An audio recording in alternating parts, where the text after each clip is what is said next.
নমস্কার। আমি ডাক্তার সুমিত সুর, আয়ুর্বেদ চিকিৎসক।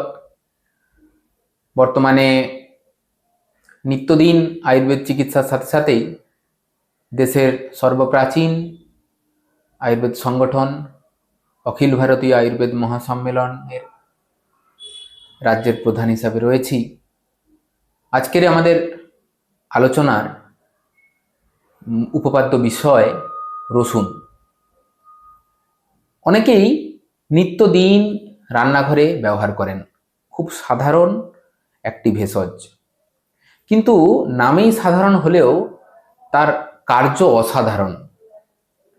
সেটি বাড়ির বয়স্ক থেকে মধ্যবয়স্ক এবং বয়স্কদের ক্ষেত্রে একটি বৃহৎ ভূমিকা রাখে চিকিৎসার প্রয়োজনে। স্বল্প পরিসরে আমরা জেনে নেব রসুন আমাদের শরীরে কি উপকার করে, তাকে কিভাবে গ্রহণ করা উচিত, সেটি কখন খাদ্য কখন ঔষধ।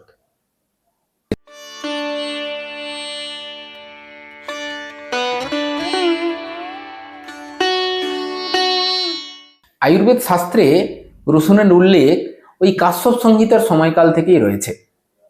রসুন মূলত একটি উষ্ণ গুণযুক্ত দ্রব্য এবং এর কর্ম বা এর যে পদ্ধতিতে কাজ করে সেক্ষেত্রে কিন্তু এটি মূলত বেদনা নাশক। রসুন মূলত যেহেতু বললাম উষ্ণ দ্রব্য হওয়ার কারণে এটি মূলত যে যে জায়গায় কফ বৃদ্ধিজনিত সমস্যা দেখা যায়, বায়ু বৃদ্ধিজনিত সমস্যা দেখা দেয়, সেক্ষেত্রে কিন্তু রসুনের ব্যবহার বিপুল পরিমাণে চিকিৎসা ক্ষেত্রে করা হয়। রসুনের যে কাটলে রসুন থেকে অ্যালিসিন নামক একটি যৌগ পদার্থ নিঃসৃত হয়, যার ফলেই রসুনের একটি কটু ঝাঁঝালো গন্ধ আমরা নাকে পাই। সাধারণত এই যে অ্যালিসিন, এটি মূলত বেদনা বা যন্ত্রণা কমানোর জন্য এটি হচ্ছে একটি মূলত যৌগ, যেটি আমরা যে কোনো তেল ফর্মে বা পেস্ট ফর্মে রোগীদের ক্ষেত্রে ব্যবহার করে থাকি, যার ফলে সেই রোগীর রোগ প্রশমিত হয়। প্রথমত রোগ প্রতিরোধ ক্ষমতা বাড়াতে রসুন আমরা সাধারণত বাড়িতে যে ফর্মে রসুন খাই, রান্নার ক্ষেত্রে আমরা রসুনকে ব্যবহার করি। সাধারণত আমরা বলে থাকি যেহেতু এটি একটি উষ্ণ গুণযুক্ত দ্রব্য, আমাদের প্রকৃতিতে যে যে সময় গরম অর্থাৎ গ্রীষ্মকাল, এবং সেটি যে প্রায় গ্রীষ্মকাল 4 মাসের কাছাকাছি, প্রায় গ্রীষ্মকাল বর্তমান, এই সময়টা কিন্তু রসুন যতটা পারবেন এড়িয়ে যাবেন। প্রকৃতি উষ্ণ, আপনার শরীর উষ্ণ থাকতে তার সঙ্গে যদি অতিরিক্ত পরিমাণ উষ্ণ দ্রব্য, সেটা রসুন হতে পারে বা অন্যান্য দ্রব্য হতে পারে, সেটা যদি গ্রহণ করেন তাহলে শরীর আমাদের ক্ষেত্রে আরো কিন্তু উষ্ণতা বৃদ্ধি পাবে, অর্থাৎ পিত্ত আরো আমাদের শরীরে বৃদ্ধি পাবে। সেক্ষেত্রে কিন্তু আপনার শরীরে নানান ধরনের সমস্যা তৈরি হতে পারে। সমস্যা কি হতে পারে আপনি কখনো বুঝতে পারলেন বা হয়তো নাও বুঝতে পারবেন। এদিকে প্রত্যেক দিন আপনার অভ্যাস রয়েছে প্রতিদিন আপনি কাঁচা রসুন খান, কিন্তু সেদিকে আপনি আবার গ্যাসের ওষুধ খাচ্ছেন, আপনি বুঝতেও পাচ্ছেন না। আপনি সবাইকে বলছেন যে আমি তো প্রতিদিন রসুন খাই, কিন্তু আপনি বুঝতেও পাচ্ছেন না যে আপনার এই রসুনের কারণেই আপনার গ্যাসের সমস্যাটা হচ্ছে। কেন? রসুনে উষ্ণদ্রব্য হওয়ার কারণে আপনার পিত্ত বৃদ্ধি হতে পারে। তাই রসুন ভেবেচিন্তে খাওয়া উচিত। 1 নম্বর, উষ্ণদ্রব্য হওয়ার কারণে গ্রীষ্মকালে সচরাচর এড়িয়ে থাকা উচিত। আর তৃতীয়ত, সাধারণত আমরা রান্নার সঙ্গে যেভাবে পদ্ধতিতে খাই, এই পদ্ধতিতেই গ্রহণ করাই শ্রেয়।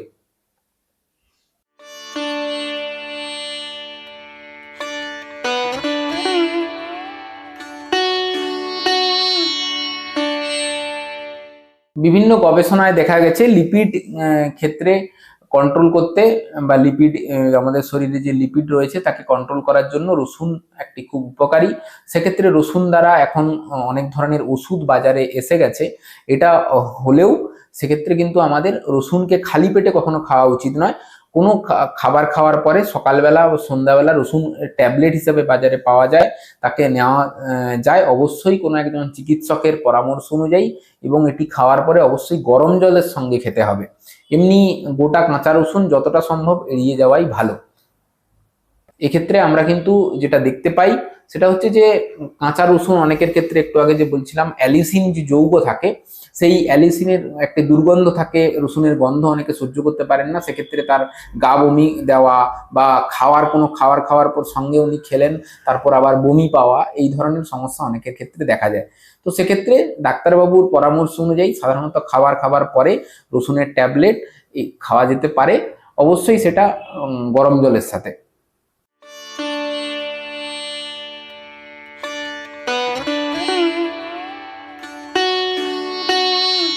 সাধারণত আমাদের যে বাতের ব্যথা যন্ত্রণা, এগুলো সাধারণত বায়ু এবং আমদোষ আমাদের শরীরে যে থাকে, সেই আমদোষ, বায়ু এবং কফদোষ, এই তিনটিকে প্রশমন করার জন্য রসুন একটি কার্যকরী উপাদান। সেক্ষেত্রে আমরা দুভাবে ব্যবহার করতে পারি। অনেক ধরনের ওষুধ পাওয়া যায় চিকিৎসকদের কাছে, যদি আয়ুর্বেদ চিকিৎসা করেন কেউ, তখন দেখবেন রসুনযুক্ত অনেক ওষুধ আমরা ব্যবহার করি। এবং আমরা যেটা করতে পারি সেটা হচ্ছে যে আমরা পেস্ট ফর্মে রসুনকে ব্যবহার করতে পারি। রসুন বেটে ওই জায়গাটায় লাগানো, তাকে নির্দিষ্ট পদ্ধতি রয়েছে, রুগী অনুযায়ী আলাদা আলাদা পদ্ধতি ব্যবহার করা হয়। তৃতীয়, যে রসুনের তেল ব্যবহার করা হয়। রসুনকে সর্ষের তেল বা তিল তেলের সাথে রসুনকে ভেজে এক ধরনের তেল তৈরি করা হয়, বাজারে পাওয়া যায় কিনতে, কিংবা বাড়িতেও বানানো যেতে পারে। তো সেক্ষেত্রে কিন্তু রসুনের তেল আমাদের কিন্তু বাতের ব্যথা কমাতে সাহায্য করে।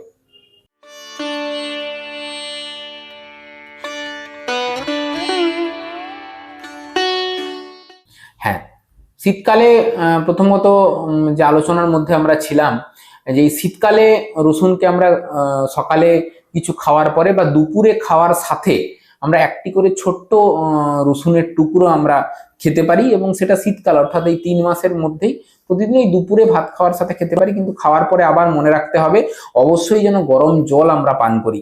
সেক্ষেত্রে আপনার শরীর সুস্থ থাকবে, আপনি নিজে সুস্থ থাকলে আপনার পরিবার, সমাজ সবাই সুস্থ থাকবে, এবং এক্ষেত্রে আপনি শরীরে একটি রোগ প্রতিরোধ ক্ষমতা আপনার জন্য তৈরি হবে। রসুনের তেল আমরা যদি বাড়িতে তৈরি করে রাখি, সেটা আমরা যদি আমাদের পায়ে এবং বুকে পিঠে মালিশ করি, সেক্ষেত্রে কিন্তু আমরা ভীষণ পরিমাণে উপকার পাবো। কারণ এটি একটি উষ্ণগুণযুক্ত দ্রব্য হওয়ার কারণে, যেহেতু এই শীতের প্রকোপ, সেখান থেকে আমরা বাঁচতে পারবো। আমরা কি করতে পারি, আয়ুর্বেদের নিত্য পাদাভ্যঙ্গের কথা বলা হয়েছে, অর্থাৎ প্রত্যেক দিন পায়ে তেল মালিশের কথা বলা হয়েছে। এখন প্রত্যেক পরিবার প্রায় ভুলতেই বসেছে এটি। আমরা যেটা করতে পারি, প্রত্যেক দিন স্নানের আগে কিংবা রাতে শোয়ার আগে হাঁটু থেকে পায়ের তালু পর্যন্ত ভালো করে আমরা রসুন তেল ম্যাসেজ করতে পারি। আমরা আমাদের বুকে এবং পিঠে ভালোভাবে রসুন তেল ম্যাসেজ করতে পারি স্নানের আগে, এবং স্নান অবশ্যই আমরা গরম জলে করব, এটি আমাদেরকে খেয়াল রাখতে হবে।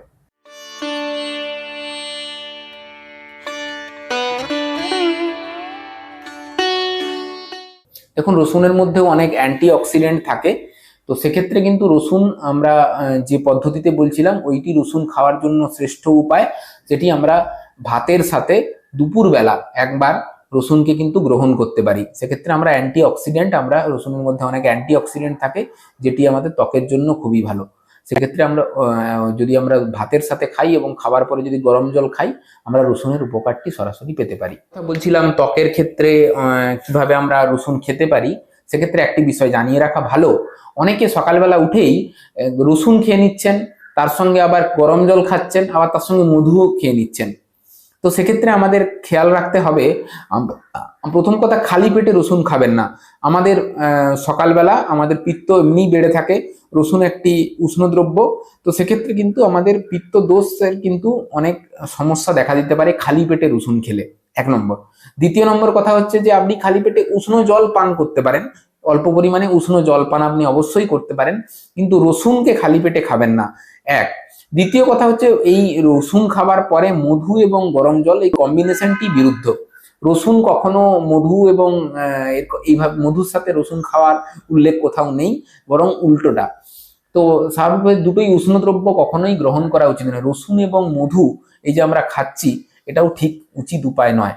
তো সেটা আমাদের সোশ্যাল মিডিয়ার যুগ, এখন প্রচুর পরিমাণে রিলস বাজারে ঘোরাফেরা করছে, হাতে হাতে প্রত্যেকের মোবাইল, প্রত্যেকে দেখছেন, যেটাই দেখছেন সেটাকেই প্র্যাকটিস করার চেষ্টা করছেন, তাতে কিন্তু হিতে বিপরীত হওয়ার সম্ভাবনাও রয়েছে।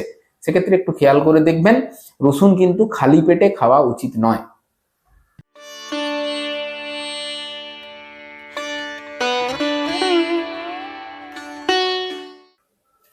প্রথম কথা, একটা অনেকের মধ্যে ধারণা থাকে যে রসুন তো তীব্র ঝাঁঝালো গন্ধ, রসুনকে আমি কিভাবে খাবো।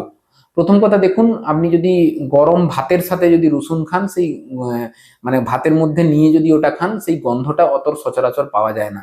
বাড়িতে কোনো যদি আমরা আলু সেদ্ধ বা এই ধরনের কিছু খাই, তো সেক্ষেত্রে তার মধ্যে নিয়ে যদি রসুনটাকে খাই, সেই রসুনের গন্ধ আমরা কিন্তু সচরাচর বেশি বুঝতে পারি না। তাই সেক্ষেত্রে যে কোনো গরম ভাত বা গরম আলু সেদ্ধ বা আপনি এরকম ধরনের গরম তরকারির সাথে একসাথে একটা কাঁচা রসুন আপনি খেতে পারেন। ঠিক আছে।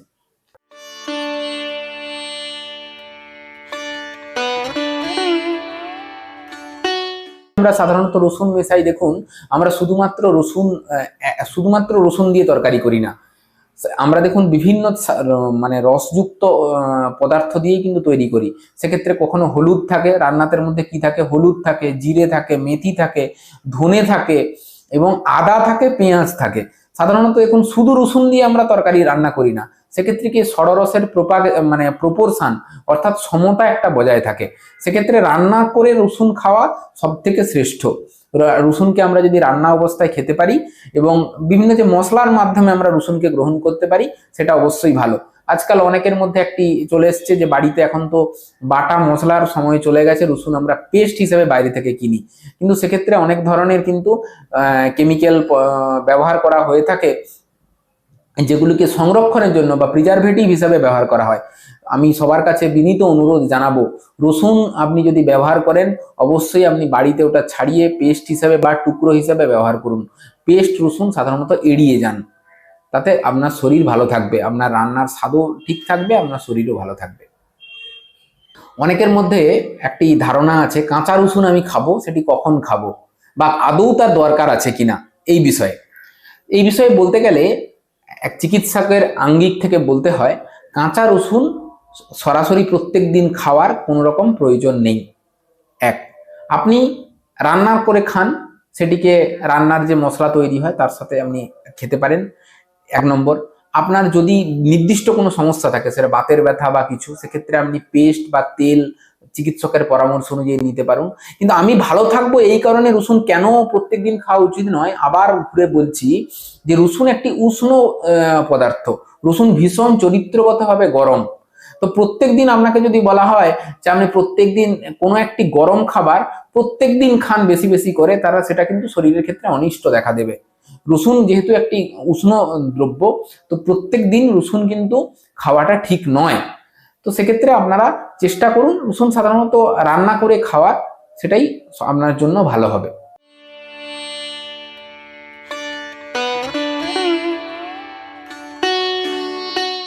যে কার কার রসুন খাওয়া যায় না, এই বিষয়ে অনেকের প্রশ্ন থাকে।